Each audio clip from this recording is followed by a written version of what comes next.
Buenas tardes a todos los asistentes, a los medios de comunicación por estar aquí como siempre, para dar visibilidad a este acto. A Jerónimo, muchísimas gracias por estar aquí con nosotros esta tarde. Juan Carlos, que va a ser la persona que lo va a presentar, Carlos Borreguero, un escritor de Abarán, te digo siempre, pero eres de Ricote, pero yo te hago de Abarán siempre. Lo importante es que me leas. Y que está aquí siempre con nosotros también, muy importante, además de que te lea. Esta tarde pues estamos ante la segunda tarde del ciclo literario que nos ha preparado la librería de Victorio Lucas, con la colaboración de la Concejalía de Cultura y del Ayuntamiento de Abarán.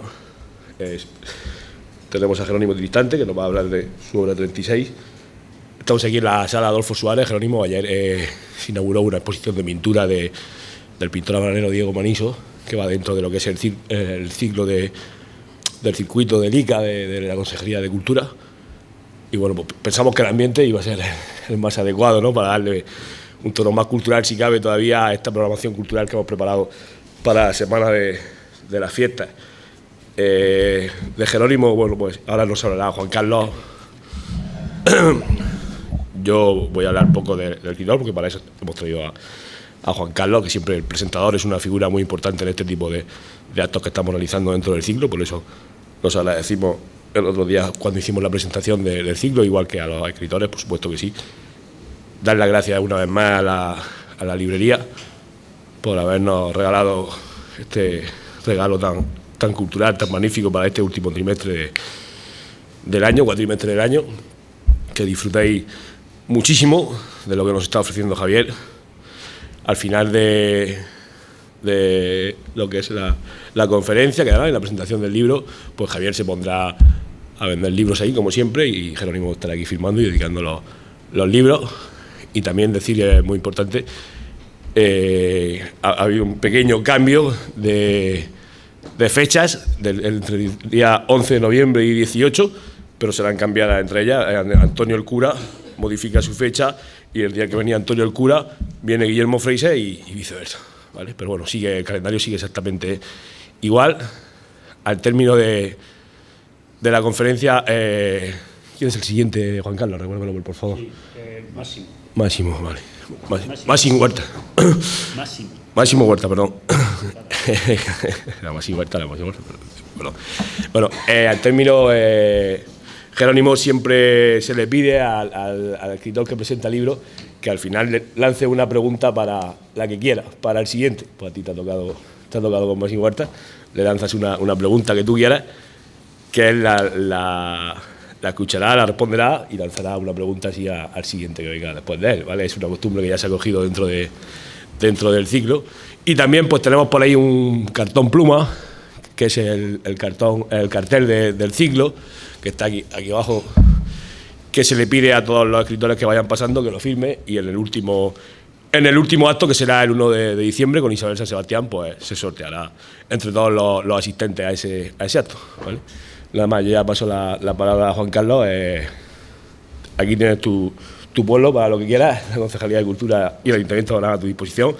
Y bueno, pues otro día que vengas con más tiempo te enseñaremos lo mejor que tenemos en el pueblo, ¿vale? Que además de la gente que hay aquí, por supuesto, ¿vale? Muchas gracias, buenas noches. ¿Se escucha bien? Sí. Vale.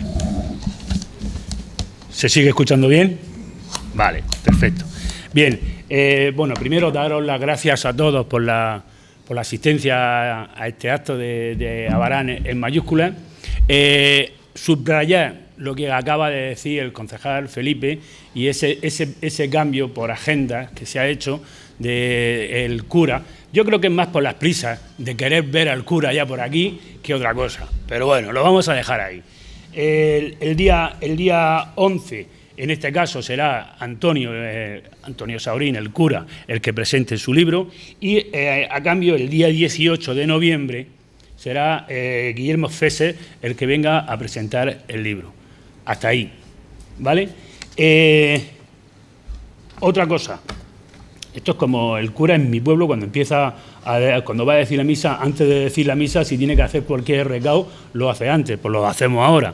Remarcar también lo del cartel del último día, que cada autor irá firmando todos los días que vayan pasando por aquí, para que ese último día, con los asistentes ese día en el acto, se pueda sortear. Y si voy a hacer trampa, ya os lo digo, la hago, me lo quedo yo.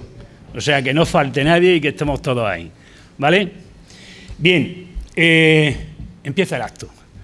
Buenas tardes a todos y bienvenidos una vez más a Abarán en mayúsculas.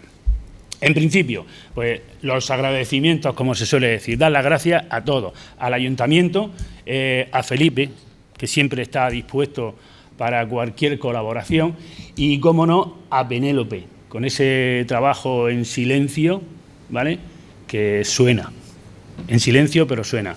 Muchas gracias, de verdad, Cómo no, dar las gracias también, en especial, muy en especial, porque no sabemos la joya, que decimos la joya del Valle, pero tenemos una joya más.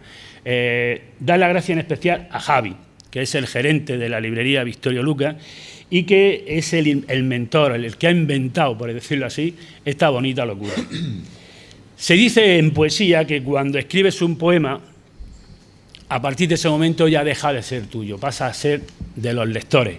Bueno, pues en este caso, en este momento, Javi es el poeta y los que estamos aquí y los que podemos disfrutar de estos actos somos los lectores. Por lo tanto, Javi, muchísimas gracias. Hoy en Abarán, en mayúsculas, tenemos la suerte de que nos honre con su presencia, lo tenemos aquí, Jerónimo Tristante. Ante todo, darte las gracias. Por supuesto, por honrarnos con tu presencia. Jerónimo, decirte Jerónimo es murciano, de nacimiento, es profesor de secundaria y, al revés que mucha gente, o que muchos, él sí se siente profeta en su tierra. Luego nos contará algo sobre eso, me imagino. Él fue el que parió al famoso detective Víctor Ros, que tantas alegrías nos ha dado, y que ya en el 2013 Radio Televisión Española lo llevó a las pantallas, hizo una serie sobre el famoso detective. El protagonista era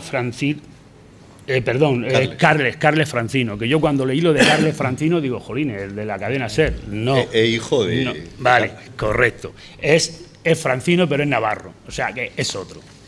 Jerónimo empezó su andadura en la literatura con poesía, de lo cual me alegro muchísimo.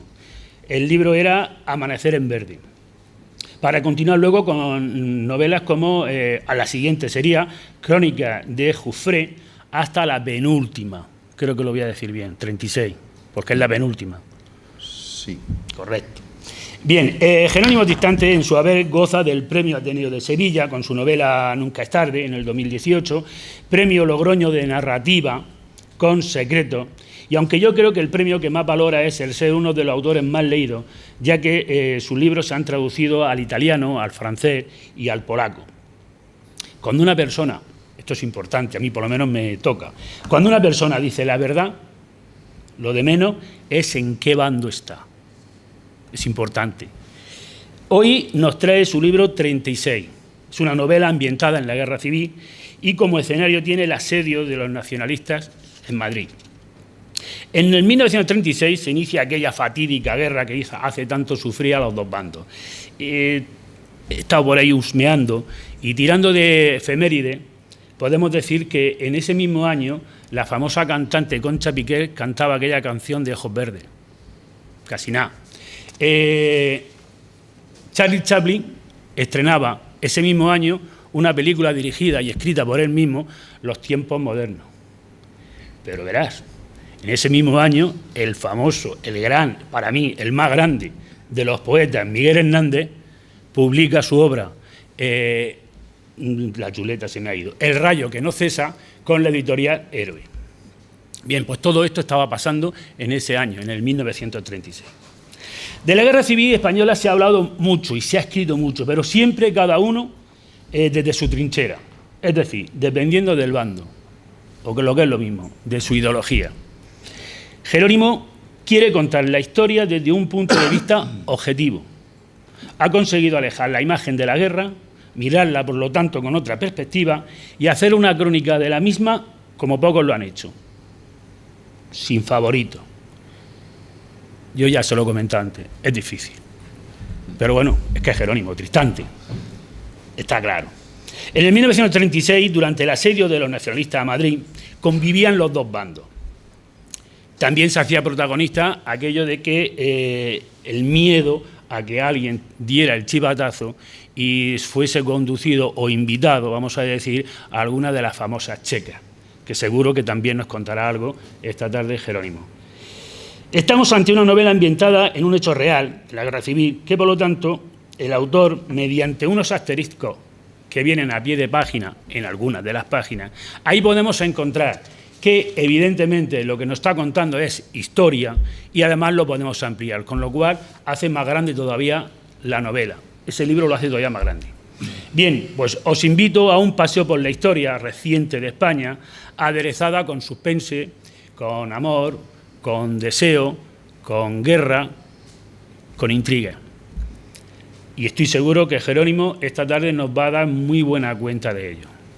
Jerónimo, la presentación es suya.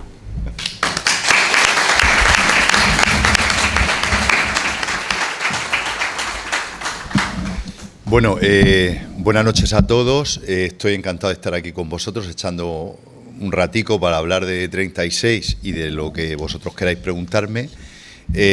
Yo voy a contar algunas cosas, pero si me interrumpís y preguntáis lo que os interese, yo creo que es más enriquecedor, ¿no? Quiero dar las gracias especialmente al Ayuntamiento, a Felipe, al concejal, a Javier, por montar esta historia maravillosa que es Abarán en mayúsculas, que vais a tener aquí un nivelazo, que vienen autores fantásticos en los días siguientes, a Juan Carlos por sus amables palabras y por presentarme, y a todos vosotros por estar aquí en una tarde así un poco desapacible, que sabéis que suele ser poco amiga de los libros. Bueno, 36 es una novela que está un poco dentro de lo que yo suelo hacer. Sabéis que en la vida tú partes en la vida con una idea a veces y te lleva a veces por caminos que tú no esperabas, ¿no? Yo, por ejemplo, tengo 53 años y yo los planes que tenía cuando era zagalón, pues yo ahora tenía que estar felizmente jubilado de la NBA, que era mi idea. Y bueno, pues no, eso no pasó. He sido visitador médico, soy profesor de biología, he sido sindicalista, en fin, he hecho muchísimas cosas, he hecho televisión, he hecho radio, yo qué sé. He ido por caminos que nunca imaginé que iba a ir. De hecho, cuando empecé a dar clases, la verdad es que yo a los alumnos los pillo en todas las trastas porque yo era un poco cabroncete y yo no me imaginaba que yo pudiera acabar siendo profesor. Entonces la vida te da por caminos, las a veces insospechados, y entonces con el tema de los libros yo nunca pensé que yo fuera a escribir novelas y vas encontrando tu camino. Entonces yo pues encontré mi camino, que es pues mi registro, digamos, personal, o mi marchamo, que es hacer novela. A veces es de misterio, pocas veces es novela negra, a veces es novela de espías, siempre hay un componente ahí de una investigación y tal, y siempre, menos dos novelas, que son Secretos y Nunca es tarde, que están ambientadas en la época actual. Todas mis novelas las ambiento en otra época. Entonces es un poco mi estilo personal, mi fórmula con la que yo un poco la que me encuentro cómodo, que es hacer policíaco, vamos a llamarle policíaco, con ambientación histórica, ¿no? Que funciona, yo creo que muy bien. Yo cuando pensé o concebí un poco hacer las novelas de Víctor Ros, yo era más lector de novela histórica que de novela policíaca, y pensé que era todo lo que leía siempre era muy manido, siempre lo mismo: detective con gabardina, la femme fatal, el antihéroe, el detective inadaptado. Y entonces pues yo creé un personaje como Víctor Ros, que es un tío positivo, y pensé que ambientar esa trama en otra época pues podía concitar el interés de lectores de la histórica y del policíaco, y la verdad que funcionó muy bien.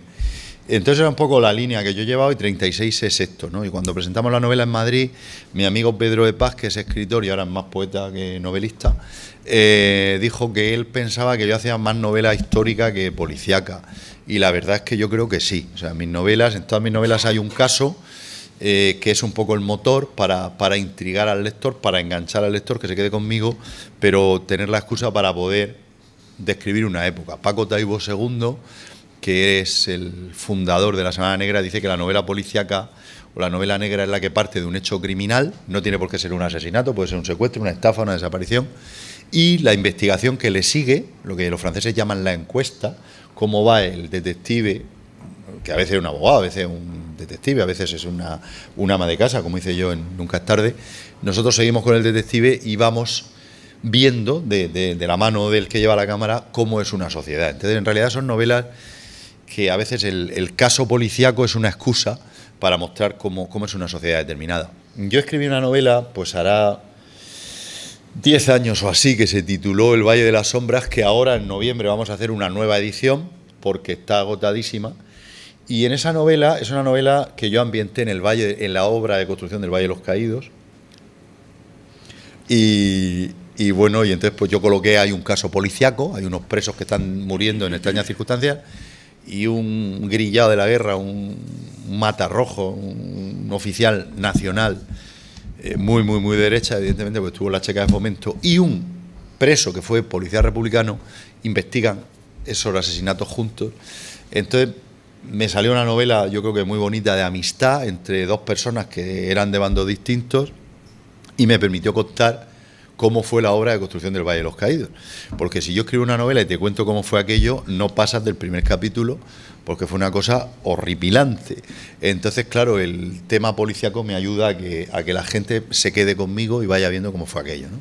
Esa novela pues funcionó muy bien, me entendieron muy bien. Cuando la publiqué, al hilo de lo que decía Juan Carlos, pensé, madre mía, ¿qué he hecho? Pero luego cuando vi que en El País me ponían bien y en el ABC también, pues dije, bueno, pues algo he hecho bien, claro. Quiero hacer aquí un apunte, y es que cuando hablas de la guerra civil no puedes ser equidistante, porque el bando nacional da un golpe de Estado y la república es la legalidad vigente. No puedes ser equidistante, pero has de ser justo. Efectivamente, yo no puedo decir, yo soy republicano, pero yo no puedo decir que la república daba besos y abrazos. Es una situación de guerra, de ir a eliminar físicamente al rival, y entonces, pues claro, la guerra civil pues da lugar a episodios que a veces pues son dantescos, ¿no?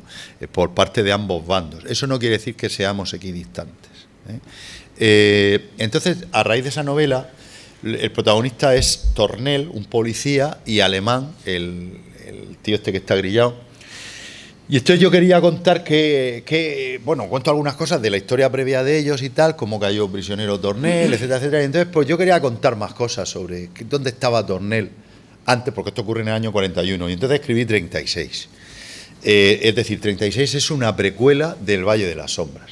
Ahora que hemos hecho, las hemos sacado por orden cronológico, es decir, hemos publicado 36 y vamos a hacer una nueva edición del Valle de las Sombras, para que los lectores que no hayan leído el Valle de las Sombras, después de 36, pues puedan ver qué ha pasado con ese personaje después. ¿Por qué ambienté la novela en Madrid? Pues porque a mí me gusta mucho la historia, yo leo mucha historia, leo historia militar, leo biografías.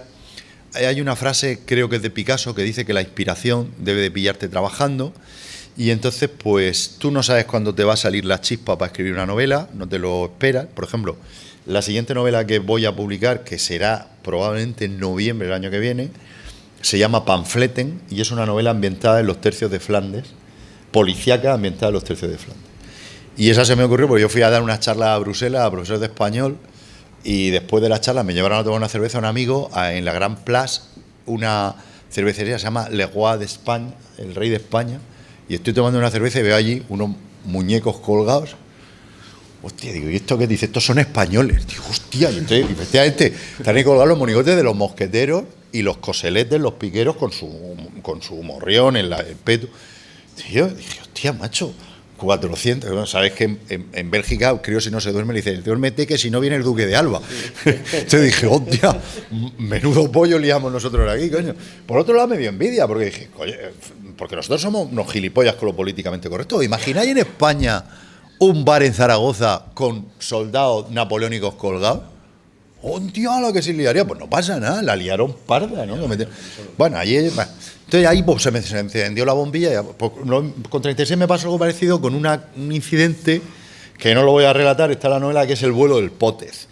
El vuelo del Pótez, es un avión que hacía la valija entre Madrid y Toulouse, donde iba el doctor Henny, que era suizo, era un observador de la Cruz Roja Internacional, iba a dar un discurso en Suiza que no iba a dejar muy bien a la República, porque la Sociedad de Naciones, que luego se llamó ONU, puso un observador en el bando nacional y un observador en el bando republicano. Claro, la opinión pública internacional simpatizaba obviamente con la República, Pero claro, este hombre ve lo que pasa a los excesos del Madrid revolucionario. Excesos que, por otra parte, tienen lugar tanto en el bando nacional como en el bando republicano, sobre todo en la inminente inicio de la guerra, en la que, que triunfara el alzamiento en una localidad o no, a veces era más cuestión de tiempo, ¿no? A lo mejor los nacionales tenían la guarnición, 600 tíos y 20 falangistas que se echaban para adelante, a lo mejor las organizaciones proletarias tenían 700.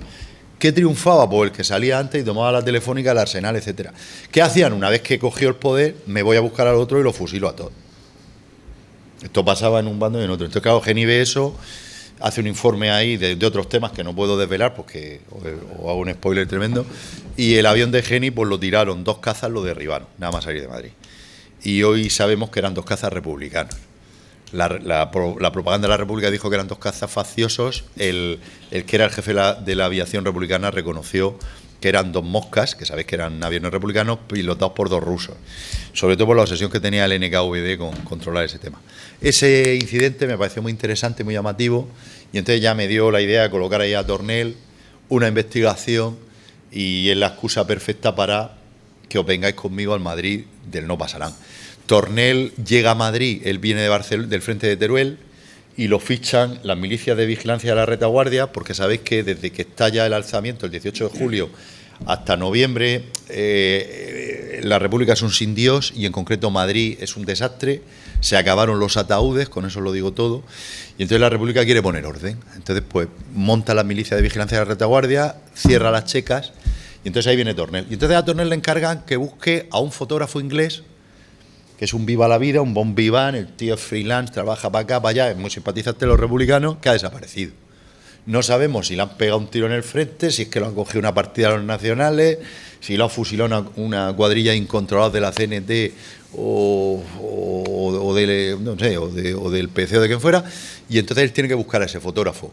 La búsqueda de ese fotógrafo inglés, que lo tiene que buscar porque los ingleses están apretando y puede haber un incidente diplomático y la República quiere llevarse bien con los ingleses, es la excusa que yo tengo para que veamos cómo era ese Madrid en guerra, ¿no? Que era pues un sitio interesante por raro, porque tened en cuenta que hay un momento, creo que era el 6 de noviembre, el gobierno de la República, sabéis que se va a Valencia, huye, con nocturnidad y alevosía, abandona a los madrileños a su suerte, monta la Junta de Defensa.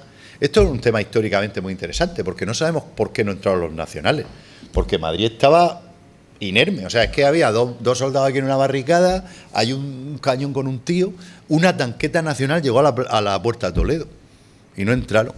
Y bueno, llegaron las brigadas internacionales, el PC montó el 5º regimiento y hubo un incidente que yo en la novela se lo adjudica a Tornel, que claro, obviamente Tornel no lo protagonizó porque es un personaje de ficción, pero es un incidente real, que Miaja tuvo acceso al plano de por dónde iban a atacar los nacionales y pararon esa ofensiva.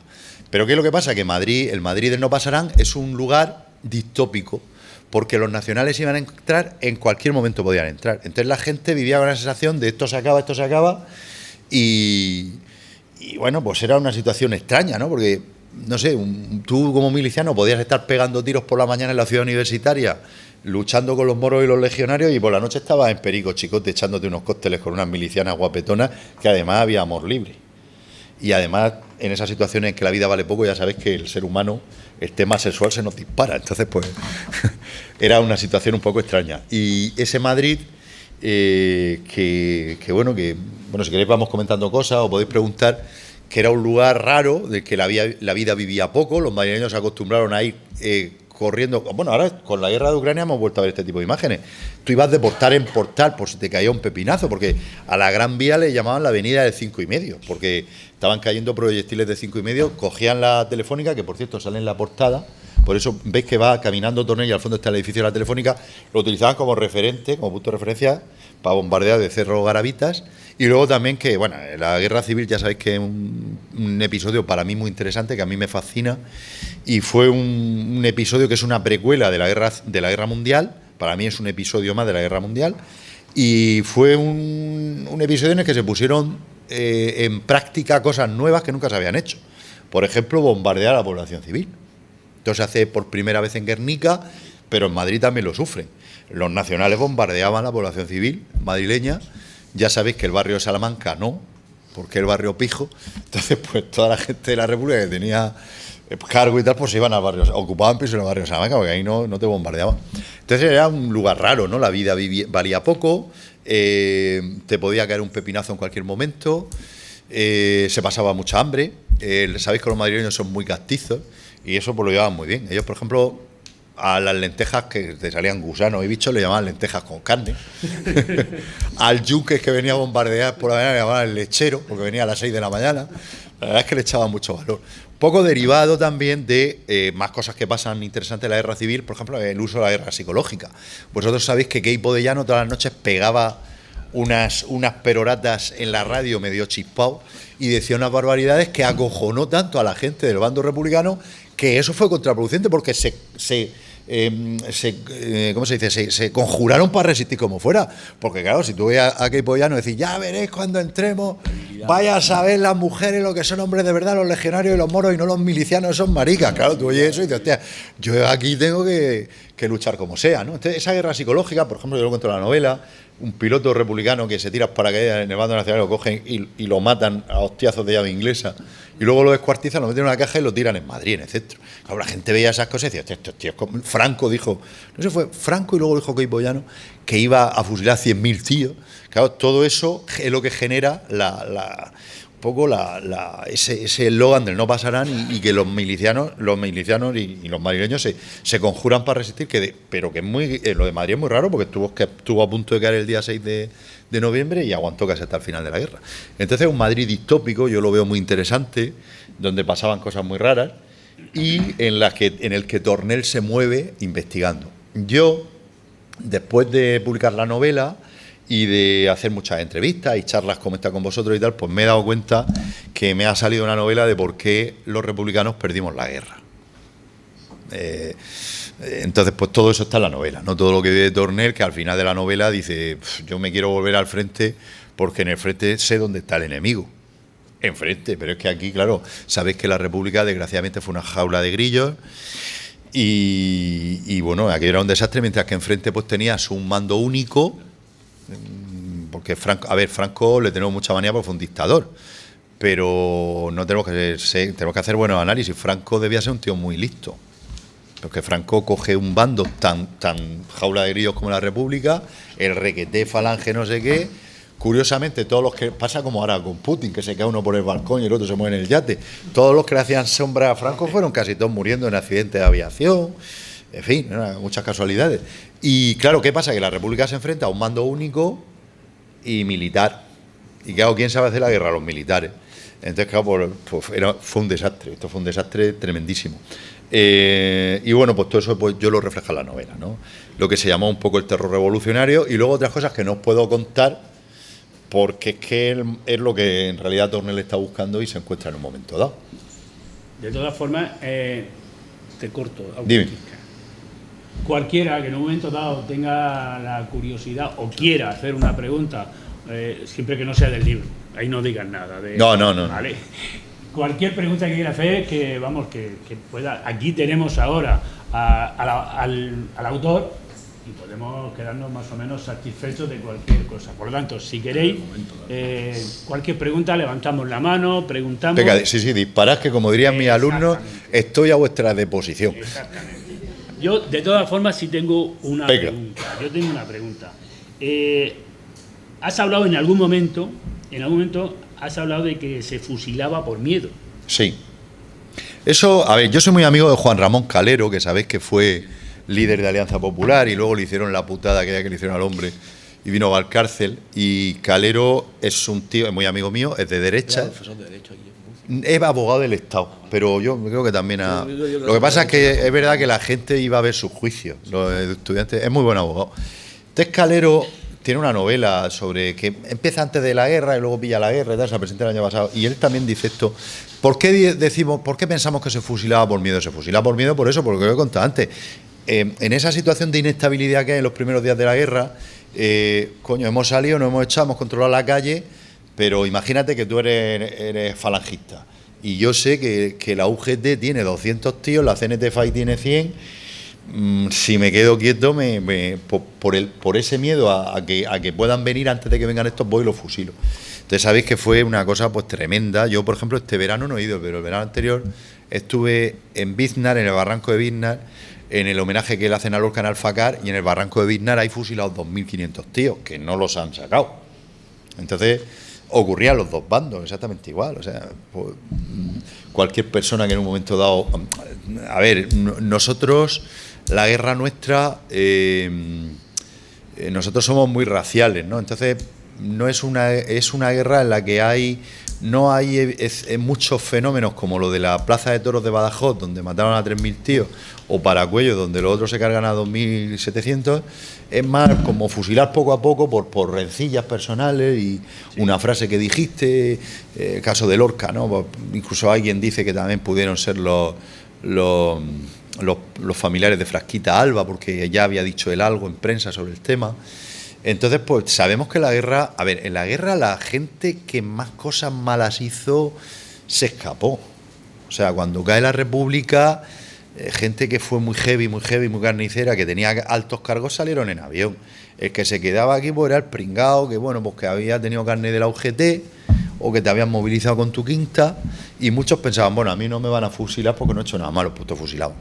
¿Por qué te fusilaban? Pues por tener un carnet de la UGT, porque en unas elecciones votaste al PSOE, porque eras juez de paz y entonces los republicanos pensaban que si eras juez de paz era facha, porque iban mucho a misa, se fusiló a gente. Entonces, pues una situación de miedo, o sea, antes de que el otro me pueda dar leña, pues me lo cargo y lo elimino ahora que estoy en disposición. Porque tened en cuenta, a ver, la guerra civil es el fracaso de una sociedad. Yo, por ejemplo, en esta última época nuestra política, yo pues me cabreo mucho porque yo no entiendo esta política de bloques que hay ahora. O sea, yo creo que la mayoría de los españoles estamos en la moderación política. Tú puedes ser de izquierda o de derecha, no es malo ser de derecha ni es malo ser de izquierda. Lo que no puede ser un radical que vaya en contra de la Constitución, que le haga escraches a los otros. Por ejemplo, cuando apareció lo de los escraches, que es una cosa que ha hecho la extrema izquierda y la extrema derecha, hostia, vamos a ver, esto pasaba aquí en la transición. Pero vosotros os imagináis vosotros mismos ir a reventarle a un tío un meeting, pues tío, que haga su meeting, ¿no? Yo no lo entiendo eso. Entonces, este tipo de cosas que vemos ahora, a mí a veces me dan un aire guerra civilista que no me gusta. No que no me guste porque pueda volver a pasar lo mismo, porque es impensable. Tenemos una sociedad con una gran clase media, pertenecemos a la Unión Europea, entonces es impensable que ocurra algo así. Pero esos extremos polarizan mucho la situación y al final esto nos perjudica a todos, porque los dos grandes partidos que suelen tener opción de gobernar, que son el PSOE y el PP, se ponen muy nerviosos y hacen muchas tonterías. Y entonces, pues, yo creo que necesitamos recuperar un poco la moderación en esta sociedad. No sé. Sí, estoy de acuerdo. ¿Queréis preguntar algo? ¿Alguien quiere preguntar, hacer alguna pregunta? Dime. Hola. ¿Lo has leído? Muy bien. Me ha gustado mucho. Pero no quiero hablar de quién hacer la pregunta, no de este libro. Hace unos años viniste aquí, una tarde, estuvimos hablando, creo que fue, si fue 2008, creo, cuando el caso de... Cuando fuimos, lo hicimos en un bar, ¿no? No creo que fue en un bar, creo que fue en una de las salas aquí. Bueno. Fue cuando el caso de la Viuda Negra, Sí. por ahí personalmente. Y estuvimos hablando en esa charla, una de las cosas que salió fuera de técnicas de escritura y tal, y hablamos sobre los finales. Sí. De la novela, sobre aquellos que tenían mejores finales, peores finales. Ahora ha pasado alrededor de más de 10 años desde entonces. ¿Crees que tu forma de terminar las novelas ha cambiado desde entonces? No, yo siempre he pensado que cerrar bien es muy importante, porque cuando un tío termina una novela, tiene que terminar la novela y decir... Entonces, ¿qué pasa? Que yo, como escribo novela policíaca, pues eso todavía te lleva a pensar más las tramas, a tenerlo todo pensado antes de escribir la novela, aunque luego, conforme empiezas a escribir, la novela cobra vida, se te ocurren cosas nuevas, y yo creo que es muy importante cerrar bien. Todos tenemos en mente a determinados autores que cierran mal, y eso te deja una sensación muy agridulce. Todos hemos leído novelas de estas de 300, 400 páginas muy buenas, y de pronto notas que el tío empieza a dar vueltas, y dices tú, madre mía, y luego dices, ha sido un sueño. O han sido los extraterrestres, chacho, ¿no? Si han sido los extraterrestres me lo tienes que justificar antes. El caso emblemático de esto es la serie Lost, Perdido.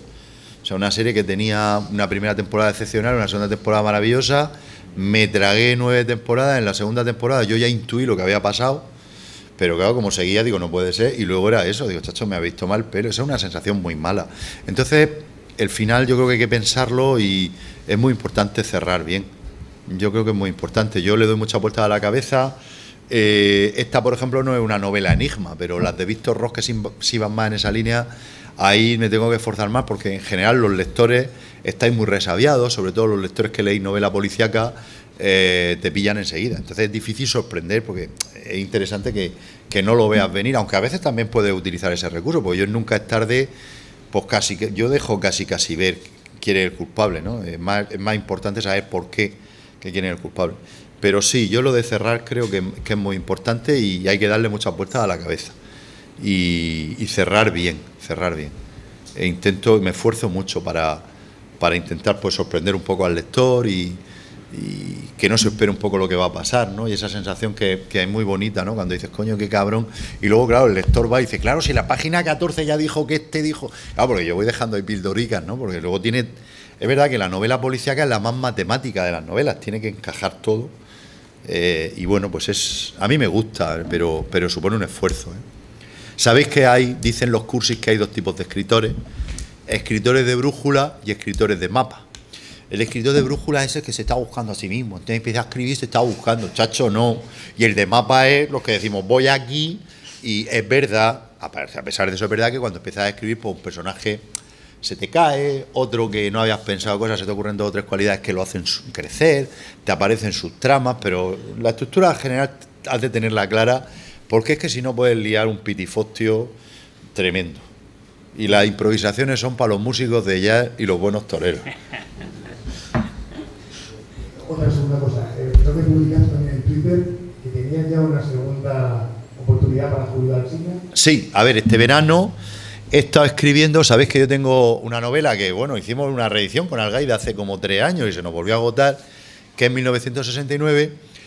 Entonces, cada vez que escribo una novela, la gente me dice, hostia, qué personaje más guay, ¿por qué no haces más y conviertes esto en una serie? Digo, ya, pero es que no puedo hacer una serie de todas las novelas que hago, porque aparte es que yo no tengo tiempo, es que yo trabajo, yo escribo en verano. Me he pegado un verano, macho, de verdad, que quería terminar la novela, porque el día 30 de agosto ya me voy al instituto, y no me he ido de vacaciones, que no me suelo ir casi nunca, pero tenía que haberme ido, porque a mí me gusta mucho estar en mi casa, pero es que me pasa todo el verano encerrado, bueno, salía alguna cenica, tal... Pero, hostia, macho, pero es que la quería sacar adelante. He escrito una cosa que se llama 1973, que es una continuación de la aventura de Alsina. Alsina está en París, va a la CIA a verlo y le encargan que venga a Vera, a Almería, a investigar un crimen que se ha producido hace 2 años, que se ha enfriado y confían en que este puede reactivarlo. Es un francés que vive en Vera. Hay una urbanización que entonces ya estaba muy bien, que se llama Puerto Rey, aquellas playas paradisíacas, imaginarlas en los años 60 y en los años 70. Entonces una urbanización muy así de élite, y un francés aparentemente degolló a la mujer y a sus 2 hijos pequeños y el tío desapareció. Entonces él va a Vera a tirar del hilo y luego va a Madrid y bueno, es año 73, el SECEC, Carrero Blanco, tengo ahí unos recuerdos de la muerte de Kennedy también, la CIA... el experimento que había ya preparado de lo que iba a ser la transición, los socialdemócratas alemanes, la CIA, el Juan Carlos, vamos a una democracia con bipartidismo, OTAN y Comunidad Económica Europea. Y luego, pues claro, están los del búnker, está la familia Franco, que sabéis que Franco está ya con Parkinson, está muy jodido. A ver, es que nosotros tenemos un poco una idea, como la transición fue una cosa delicada y estuvo el 23F y tal, pensamos a veces que era más difícil, pero el franquismo es que estaba totalmente disuelto. O sea, el franquismo era un desastre ya. O sea, Franco ya estaba gaga y entonces era una lucha de poder entre ellos a ver qué pasaba. Claro, los del búnker querían seguir con un franquismo sin Franco. Los ministros que eran como más renovadores, ¿no? El Torcuato Fernández Miranda, el Fraga, todo esto apuntaban a llevarnos a una democracia, sobre todo porque querían ir al mercado común. Y luego, pues claro, estaba, por ejemplo, la familia Franco, que querían, no les gustaba el príncipe. Entonces la Carmen Franco, como sabéis que la hija se casa con el, ¿cómo se llamaba el cardiólogo? Martínez Bordiú, el marqués de Villaverde, que se dedicaba a hacer trasplantes de corazón y no se salvaba ninguno, pues tía, como para decir que no, dice, te va a trasplantar el marqués de Villaverde, dice, mira, no me noto nada, no me noto. Bueno, pues el marqués de Villaverde y la señora Collares, como la nieta de Franco se casa con el Alfonso, el Martínez Bordiú, se casó con Alfonso de Borbón, dicen ya está. Entonces empiezan a inventarse cargos nobiliarios de la familia de Carmen Polo y querían hacer como una nueva dinastía con la línea sucesoria de Alfonso de Borbón y quitarse al emérito. Que bueno, el emérito es el emérito. A mí no me gusta el emérito, pero en ese momento era el tío con el que ya estaba palabrado con la CIA y los alemanes el paso. Y bueno, si hubiera sido Alfonso Borbón, pues hubiéramos tenido pues, más franquismo. Bueno, es un escenario. Ah, bueno, y hay más cosas que no he dicho. La ETA en Madrid. Bueno, muy interesante. Muy interesante. Bueno, un escenario para mí muy interesante, digo. Dime. De cerrar bien, el tema de la historia, hemos llegado, como dicen, hay que ser distante, justo. Y yo es que tengo una anécdota con el hermano de mi abuelo, que estuvo en la guerra, y en el 23F, pues, cuando salieron las imágenes de televisión, se orinó encima. Claro, hombre, sí, claro. ¿Cómo cerrar eso, sí? Desde tu punto de vista, la historia, cómo la hemos cerrado y a dónde hemos llegado y dónde estamos. Pues yo creo que lo hemos cerrado mal. Si tú quieres enterarte de verdad de qué pasó en la guerra civil, es muy triste. Tienes que leer a historiadores anglosajones o novelistas españoles. Pero los historiadores españoles han pifiado mucho porque están condicionados. Y esto es acojonante. O sea, un historiador es un investigador. O sea, yo soy biólogo y te digo, oye, aquí qué bacteria hay. Digo, según mi opinión de biólogo de izquierda, chacho, ¿qué estás diciendo? Ya no me vale el dictamen. O el Mar Menor. ¿Cómo está el Mar Menor, Jero? Pues que según como biólogo de izquierda no sigues. Porque si eres de izquierda ya sé que vas a decir que el Mar Menor está mal. Yo te tengo que dar una opinión científica del Mar Menor, que está mal. Pero si ya estoy metido mal. Entonces, claro, eso ha enmerdado mucho el terreno. Luego, esta es una opinión que la mayoría de la gente no va a compartir.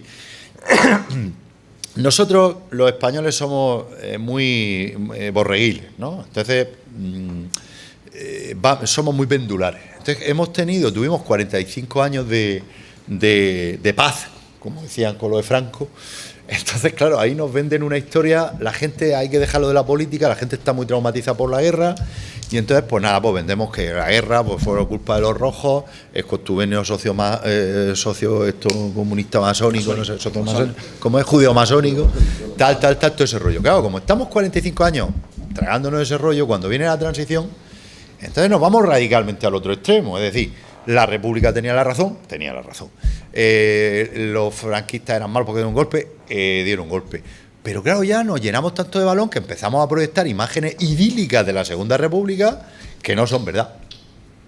Entonces yo, por ejemplo, a mí no me gustan las películas de la guerra civil porque, por ejemplo, en Libertarias cogen a un obispo gordo y cebón y dicen, venga, vaya, si usted no pasa nada, chacho, no se le escapó un obispo vivo de los que cogieron. No, coño, la República fusiló a casi 10.000 religiosos. En mi opinión, un error, porque es verdad que sabemos que la Iglesia estaba alineada como estaba alineada, pero fusilar 10.000 religiosos en un país tan católico es un error. Vale, entonces, ¿qué pasa? Que nos vamos al otro extremo. Entonces, claro, la gente que es de derecha, como la gente no es tonta, dice, estáis pasando ya, la República tenía razón, la República intentó hacer muchas cosas buenas, Lo que pasa que se intentaba hacer muchas cosas muy rápido en una sociedad que no estaba preparada para eso. Uno de los detonantes de la guerra civil es la reforma educativa, y más que la reforma agraria. Y todo eso se quiere hacer muy rápido en un país muy primario, en el que hay una diferencia de clase brutal y en la que las diferencias son absolutamente irreconciliables, porque un obrero de la CNTFA y jornalero andaluz que ha visto morirse a un hijo de hambre, imaginaos lo que tiene que ser ver a tu hijo. Nuestros hijos lloran, que les duele algo y le damos ibuprofeno y no lo podemos soportar. Imagínate un crío llorando y morirse de hambre. Pues te quería cortarle el cuello al patrón. No tenían buena formación, eran analfabetos, una izquierda muy heavy.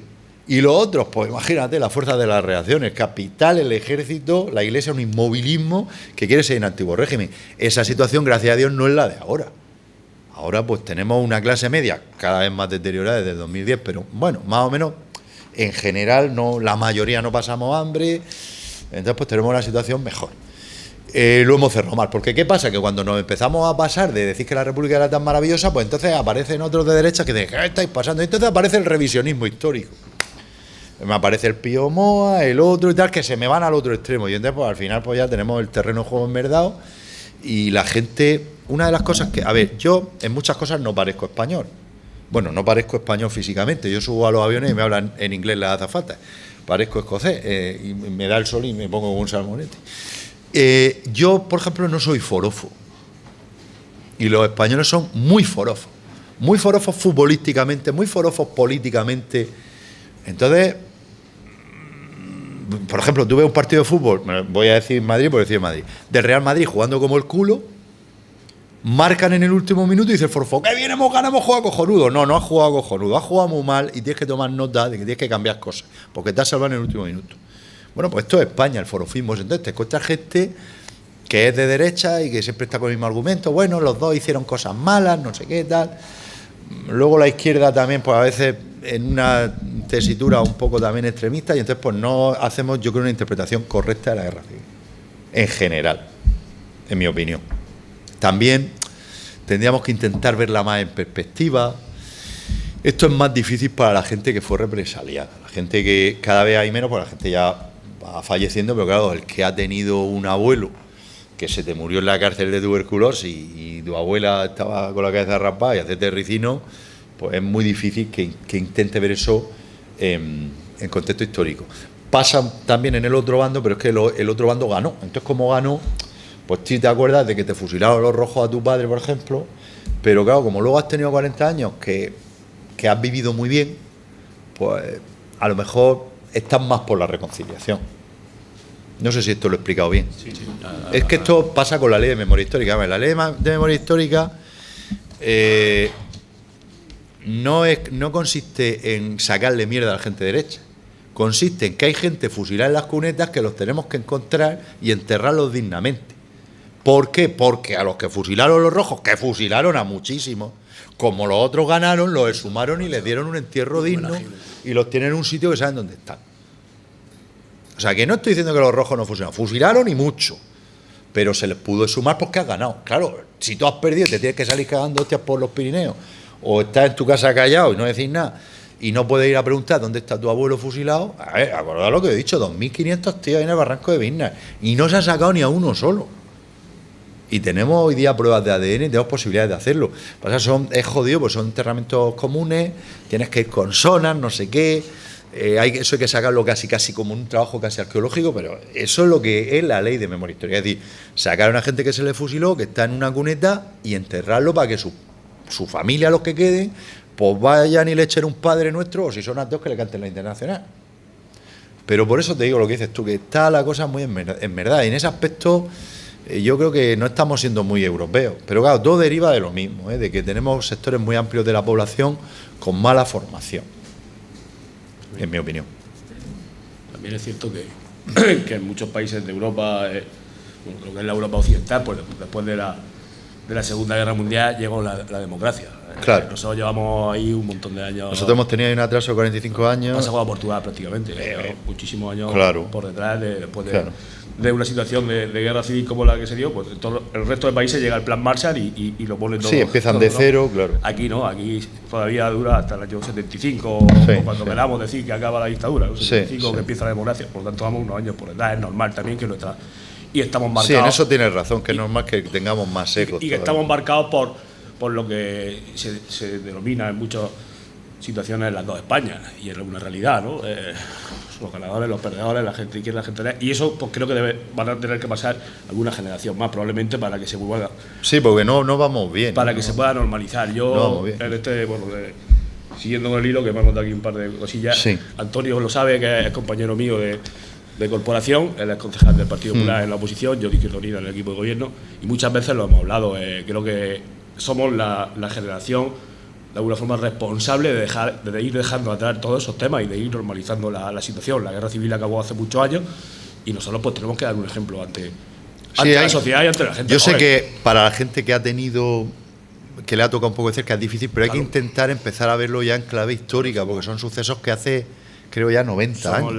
Las generaciones y es difícil de eso, porque si no vamos a estar así toda la vida y aquí olvidando pues ciertas cosas o dejándolas al margen. A mí el otro día, por ejemplo, con Antonio en esas cosas, coincide mucho, un compañero suyo en el pleno habló varias veces de comunista, socialista y demás, y yo dije, pues mira, yo soy comunista en el siglo XXI, hay que saber exactamente en el contexto que estamos, no es la lo situación mismo, ha cambiado totalmente. No el estalinismo. Rosa Aguilar, que fue alcaldesa de Córdoba por Izquierda Unida muchos años, luego consejera del Partido Socialista en la Junta de Andalucía y luego ministra con Zapatero, le preguntaron un día en la tele, ¿usted es comunista? Y ella dijo, yo soy comunista en el siglo XXI. Claro, y Julio Anguita. Se puede ser comunista perfectamente en el siglo XXI y hay que ir sabiendo que el manifiesto comunista se publicó en 1848 en un contexto de totalmente distinto, donde los obreros estaban hacinados en la puerta de la industria y durmiendo en la puerta de la industria sin tener donde comer, ni donde dormir, ni donde asearse. Por lo tanto, los tiempos han cambiado. Los que somos de una postura de izquierda, igual que los que son de derecha, tenemos que saber que, por ejemplo, tenemos claro que sigue haciendo falta cambiar muchas cosas, pero los tiempos son totalmente distintos. Y claro, es que hay que evolucionar un poquito, pero la clave un poco también es lo que yo he dicho, que el contexto histórico que había ahí era una situación, era una sociedad. Nosotros nos seguimos quejando mucho porque es verdad, y sobre todo desde 2010 tenemos bolsas de pobreza y tenemos cosas que existen, pero no tenemos la misma situación económica que teníamos, que era una sociedad en la que muchos vivían muy mal y unos pocos vivían, nos podéis imaginar cómo. Mira, por ejemplo, el siglo XIX, que yo lo tengo muy trillado con Víctor Ross, en el siglo XIX el 75% de la población en áreas urbanas vivía del servicio doméstico. Porque había unos pocos que tenían un patrimonio, a lo mejor el anillo que va el señorito valía más que todo lo que podías ganar tú en una vida. Habéis visto Downton Abbey, ¿no? Hostia, es que le planchaban hasta el periódico. O sea, servicio doméstico había el carbonero que te llevaba a la chimenea, el de los caballos, el caballerizo, la cocinera, la pinche de la cocinera, doncella. Hostia, en Murcia capital había unas señoras que se llamaban las mierderas. ¿Sabéis lo que eran las mierderas? No, pero... Era una variedad de las lavanderas que iban a la casa del señorito, se daban la ropa, la lavaban en el río, luego la tendían, la planchaban, la almidonaban y la devolvían niquelada. Pues las mierderas eran una subespecialización de las lavanderas que lavaban los paños higiénicos y esas gasas que se le ponían a los bebés porque no había pañales. Y los paños higiénicos que se usaban cuando las reglas. O sea, fijaos hasta qué punto llegaba la atención a unos pocos. Entonces era una sociedad en la que había unos desequilibrios brutales. Y claro, lo que pasó en cierta medida, pues era...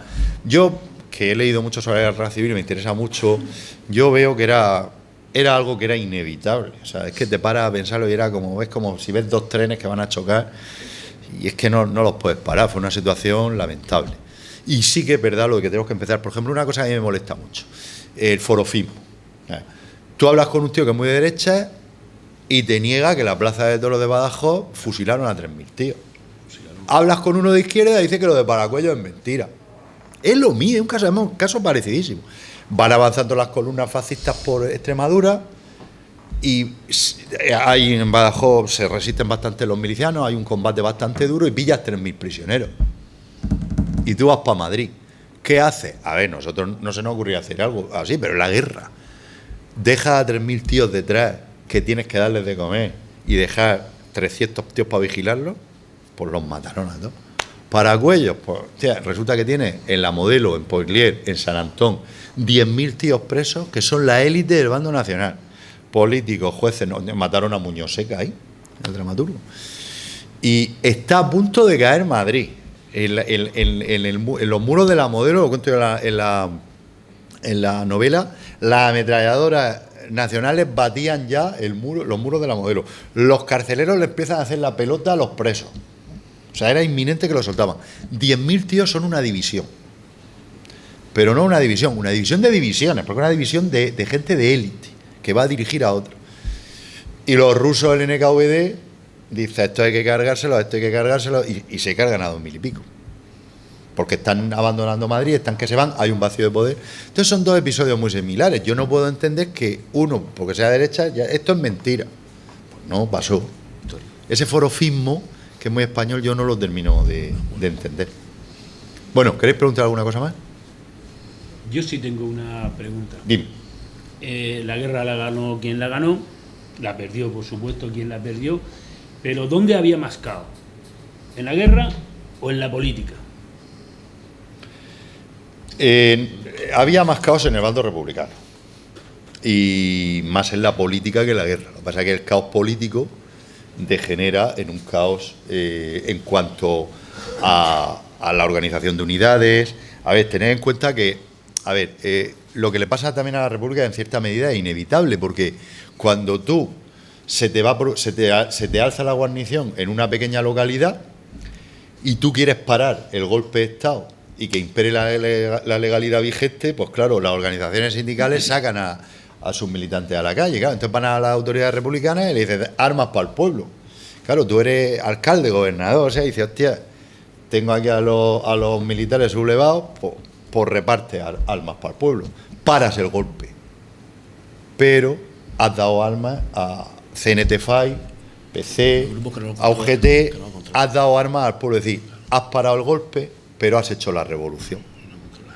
Entonces, claro, la República se mete, que esa era una de los grandes enfrentamientos que yo cuento en la novela, en la República, que era una jaula de grillos. Ahí quien en ese sentido lo tiene más claro, aunque luego también, a ver, es que el PC de entonces obedecía a todo lo que decía Stalin, entonces era muy peligroso. Pero el PC tenía una cosa muy clara que era, hay que ganar primero la guerra y luego hacer la revolución.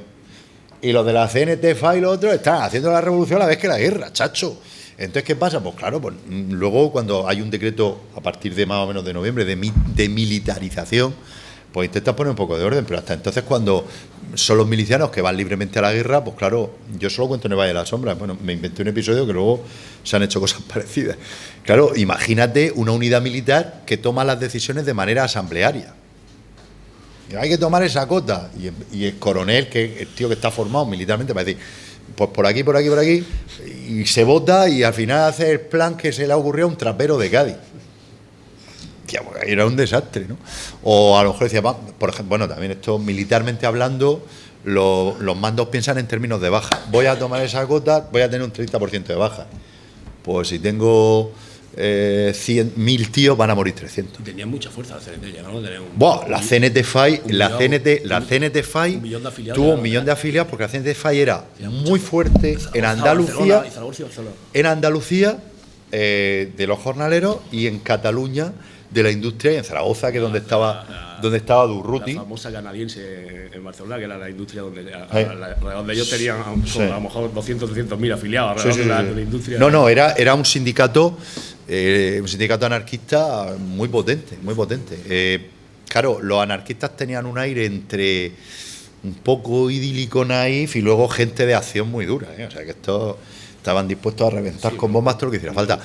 Cuando la base del anarquismo, porque Bakunin, pues de eso de irte a vivir a las comunas, abolir el dinero, era muy utópico, eran todos nudistas, hacían ejercicio, es que ves cosas en la guerra civil, eran muy modernos, eran muy avanzados. Bueno, por ejemplo, lo del amor libre, coño. Si ahora no tenemos amor libre, es más, se folla poco.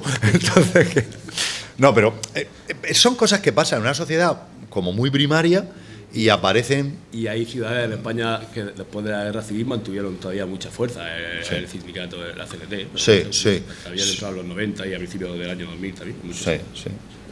De hecho, bueno, sí, ¿no? Ahí seguían, por ejemplo, el Melchor Rodríguez, el anarquista bueno, que salvó un montón de gente, evitó una matanza en la cárcel de Alcalá de Henares, porque a ver, todas estas cosas que pasaban, por ejemplo, en la Modelo se da una matanza en agosto, vienen derivadas de que la población de Madrid está sufriendo mucho, te están pegando bombazos, mueren niños, ves a críos reventados ahí por las bombas, y estos pues se te cruzan los cables y tienes ahí 10.000 tíos del bando nacional, pues te vas a la cárcel a matarlos. Entonces, claro, esos episodios que se dieron eran tremendos, pero eran derivados de que la gente estaba muy asustada, porque claro, las burras que decía Queipo de Llano, te están bombardeando, vienen los legionarios, los moros, gente estaba, muchas de las barbaridades que se cometen ahí, por lo que dice del miedo, vienen derivadas de eso. Por ejemplo, esto más o menos en la novela lo planteo yo, a la altura de mi novela, en noviembre, la quinta columna era casi inexistente. Y una de las cosas por lo que hace lo de Paracuello es por el miedo a la quinta columna. ¿Y eso de dónde viene? Porque el Yagüe no se le ocurre otra cosa que decir. Dice, sí, vamos 4 columnas hacia Madrid, militares, pero la buena es la quinta, que la tienen ahí, que cuando entremos se van a sublevar y os van a matar a todos. Ya, pues ya todas las autoridades republicanas paranoicas perdidas, buscando quinta columnistas por todos sitios. Las porteras eran terribles, porque ahora las porteras son gente de baja extracción social, que eran todas republicanas y se dedicaban a chivarse donde había un faccioso, se chivaban y le daban el paseo, ¿no? Igual que luego pasó cuando Franco, por ejemplo, que en la novela esta del 73, pues hostia, no es que existía el Somatén, es que cada edificio había un chivato, pero es que, por ejemplo, en Madrid, los serenos y los taxistas tenían una red de información que se chivaban de todo. Entonces, pues bueno, es una cosa un poco rara, ¿no? De casi, os digo que distópica, una Madrid distópica. España. Bueno, es España y es una guerra, es que era una situación muy complicada, con mucho miedo. Yo creo que en una guerra se pasa mucho miedo, mucho miedo. Y bueno, pero ese Madrid pues tenía, por un lado, un sitio raro, feo, horrible, pero por otro lado tiene también su encanto. Ese Madrid, porque tenéis en cuenta, estaban ahí los corresponsales, luego se van todos a Valencia cuando se va gobierno, estaban ahí todos los corresponsales, Hemingway, el otro, el Dos Pasos, en fin, eso da un ambientillo ahí que era interesante. ¿Alguna pregunta por ahí? De cualquier otra cosa, si queréis preguntar de la serie de televisión, de cómo es adaptar a la tele, porque los lectores somos muy frikis y si no adapta las cosas igual nos cabreamos. ¿Queréis preguntar alguna cosa más? Voy a terminar yo con una pequeña... Venga. Mira, la semana pasada empezó un ciclo con una escritora de aquí de Abalán, que están ahí sus padres, Laura, y ella se licenció en arquitectura y está trabajando en otro mundillo, pero se ha tirado a la escritura, con mucho éxito además.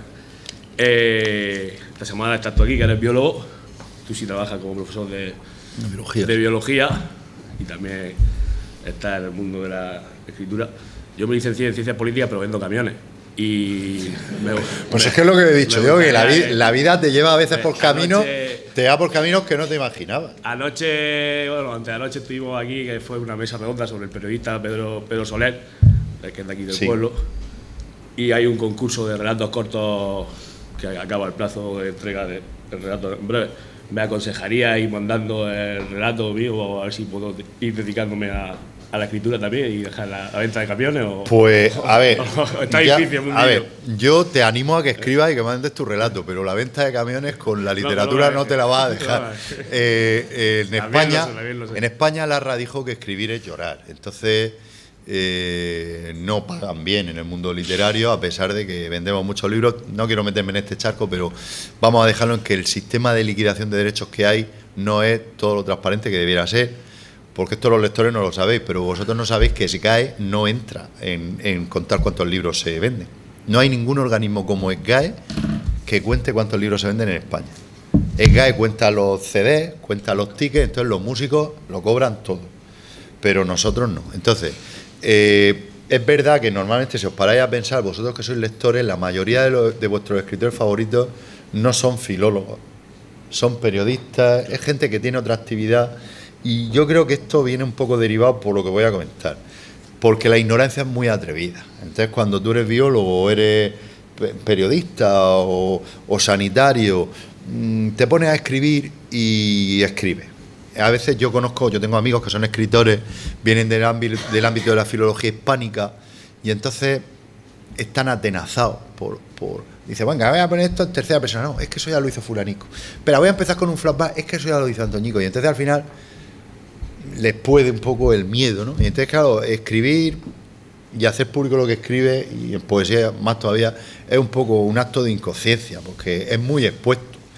Tú haces algo que tú le dedicas mucho tiempo y que le tienes mucho cariño, y aparece alguien y te puede decir, es una mierda. Entonces, de hecho, los poemas estos que dices de Amanecen Verdes, es que en realidad no son poemas, son canciones. Yo hacía canciones, yo tengo 20 y tantas canciones de cansautor, que nunca me atreví a tocarlas en público. Entonces las volqué en el papel, porque me da pánico tocar una... Fijaos, la jeta que tengo yo, a mí me da pánico tocar una canción y que sea mala. Entonces escribir es muy expuesto. Entonces por eso quizá la gente que viene de otros ámbitos profesionales conecta mejor con el lector. Porque a la hora de escribir, tú tienes que hacer lo que dijo Delibes, yo creo que lo dijo en el discurso de Nadal, me parece. Tú tienes que contar la historia como si se la estuvieras contando a un amigo. Así, igual. Sujeto, verbo, predicado. Entonces, claro, ¿qué pasa? Que hay gente que imposta la voz y entonces se ponen muy estupendos y entonces al lector lo pierde. Imagínate que yo me lo voy a inventar, ¿no? Otras, pues yo venía hoy, me ha caído una tromba de agua y he pinchado y casi llego tarde y tal y cual. ¿Cómo te lo cuento? Así. Pues hay gente que se pone a escribir y dice, era una tarde de septiembre en que las nubes se cernían como un oscuro presagio sobre Jerónimo, que se sentía chacho, no, esto pasa, ¿no?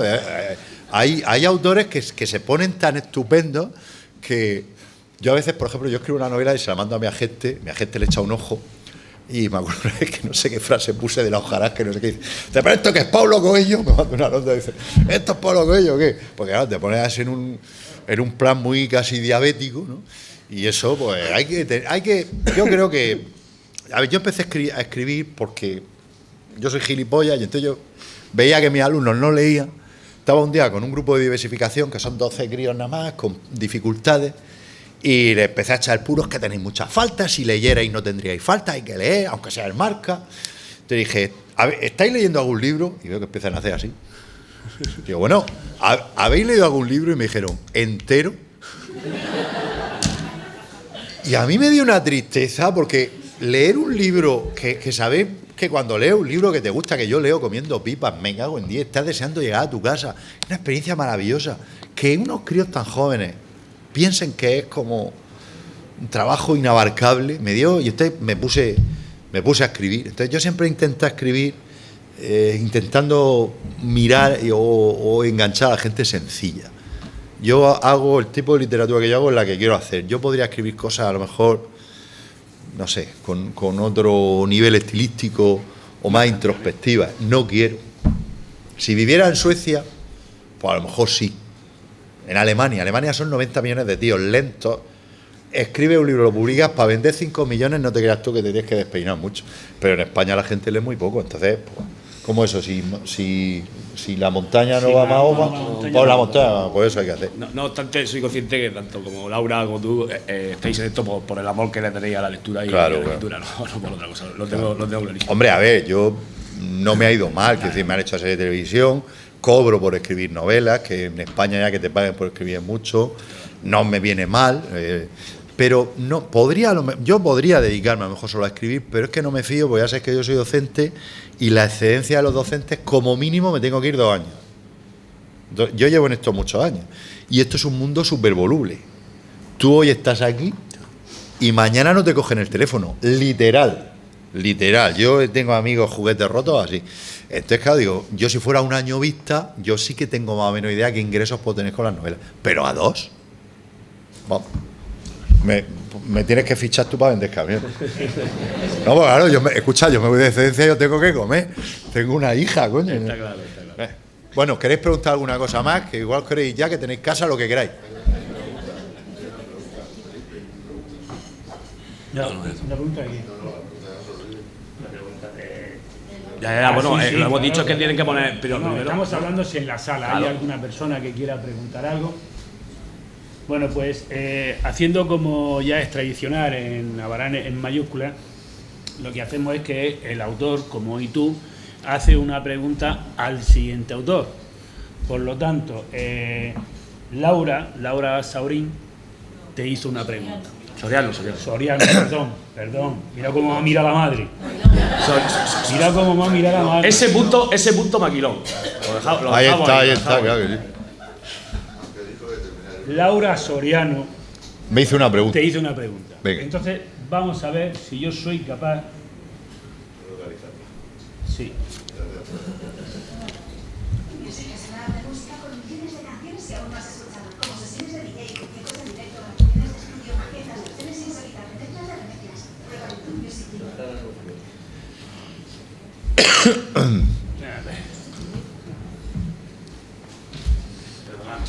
Tranquilo.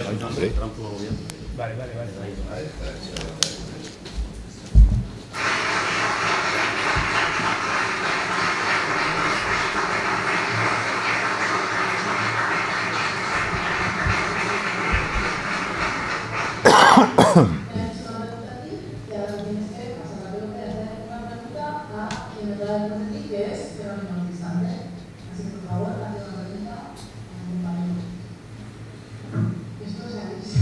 Sí.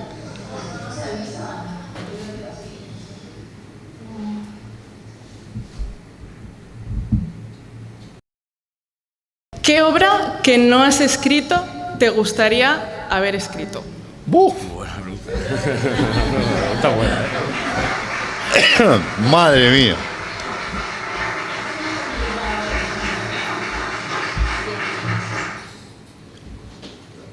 Pues yo soy, como no parezco español en muchas cosas, sabéis que la envidia es deporte nacional. Y yo soy poco envidioso, pero cuando leo un libro que me gusta, me da envidia de decir, coño, ¿cómo no se me ocurrió esto a mí? Y eso me ha pasado con un montón. O sea, pues mira, por La piedra lunar, o la tetralogía de Gironella de la Guerra Civil, los cipreses creen en Dios, tal, por ejemplo, eso. Me hubiera gustado escribir todo Holmes, de Conan Doyle. He dicho varios, ¿no? Sí. Matar a un ruiseñor, me hubiera gustado escribirlo a mí. Yo creo que todas esas novelas que son maravillosas y que releemos, pues cualquiera de ellas me hubiera gustado escribirlas. Y rodar Los Vingueros. Escucha, pues voy a decir una cosa, Escucha, voy a decir una cosa, Me hice Flix Olé, que ya se me ha pasado la suscripción para ver Operación Ogro, la peli del bombazo a Carrero Blanco, y empecé a ver Los Vingueros. Luego vi Agítese antes de usarla, luego yo hice a Roque 3, y hay cosas que son políticamente muy incorrectas que tú las ves ahora y dices, hostia, pero a mí me encantaría hacer una tesis doctoral sobre el análisis de la sociedad española de finales de los 70, principios de los 80 a través de las películas de Pajares y Esteso. Porque es que ves cómo era esa sociedad, los vingueros. Hostia, los españoles que descubren el bingo y van al bingo y dices, qué pechacho que aquí que te puede hacer rico, tal, o sea, que se encuentran en la cola del paro, se hacen colegas. El que gana siempre el bingo de los Ozores, que luego resulta que es un cura. O sea, esa España así que estaba ahí desperezándose y tal, está muy bien reflejada en la Agítese antes de usarla, la seguridad social. Cómo la gente empieza al médico, porque, a ver, yo fui visitado a un médico. Y acordaos que hubo una época que no hubo control y la gente iba al médico, tenía una abuela jubilada a la familia y le recetaban todo. Entonces, lo que daba la seguridad social se sacaba de puertas. Y yo esto lo he conocido como visitador médico. Yo ya, cuando yo entré, además fue cuando empezó a gobernar aquí el PSOE, que metió un cerrojazo y empezó a ahorrar en el gasto sanitario. Porque, por ejemplo, la gente le echaba a las macetas hidropolibín mineral. Se ponían los geranios hermosísimos. Pero claro que lo daba el seguro. O había un spray bucofaríngeo de Pensa, de laboratorio Pensa, que te dejaba los zapatos, pero más brillantes que el campo. Y la gente sacando cosas. Bueno, pues eso está ahí. Que están en la tal y llega y dice, este es del seguro, este va por allí, ese por allí, o sea, ya. Bueno. Bien, pues igual que hemos dicho que el anterior le hace la pregunta al siguiente, a ti te toca también hacer una pregunta, y en este caso es a Máximo Huerta. Pues a ver, yo le voy a hacer una pregunta que yo me imagino la respuesta, porque como yo también tuve un momento así que estuve mínimamente política y salí por patas, que le quiero preguntar que dónde se está más feliz, en política o escribiendo o libros. Queda grabado. Perfecto.